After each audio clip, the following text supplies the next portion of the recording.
আদম আলাইহিস সালাম ভুল করলেন, দুনিয়ায় এসে শত শত বছর কাঁদলেন, কিন্তু ক্ষমা হয় না। আল্লাহরে বললেন, আল্লাহ কি করলে ক্ষমা পাবো বলো। ফাতালাক্কা আদামু মির রাব্বিহি কালিমাতিন ফাতাবা আলাইহি। আল্লাহ বললেন, ও আদম, তোমারে কিছু কালেমা শিখাইয়া দেই, এই কালেমাগুলো দিয়ে আমার কাছে দোয়া করো, ক্ষমা করে দেব।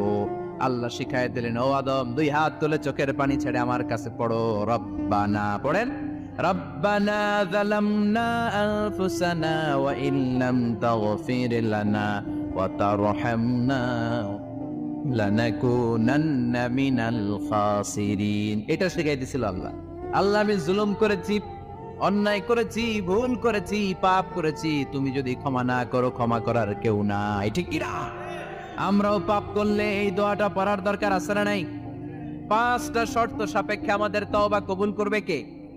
তওবা কবুল হওয়ার কিছু শর্ত আছে, পাঁচটা। কয়টা? চিৎকার মেরে বলতে হবে, তওবা কবুল হওয়ার শর্ত কয়টা?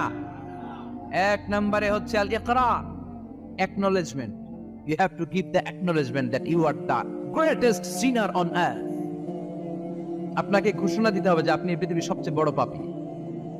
এক নম্বর শর্ত, আপনি বলেন যে আল্লাহ, আমার চেয়ে বড় পাপী নাই, আকাশের নিচে জমিনের উপরে আমি সবচেয়ে বড় পাপী, এমন কোন পাপ নাই যেটা আমি করি নাই, ঠিক কিনা? এক নম্বরে পাপের ঘোষণা দেন। দুই নম্বরে আন্নাদাম,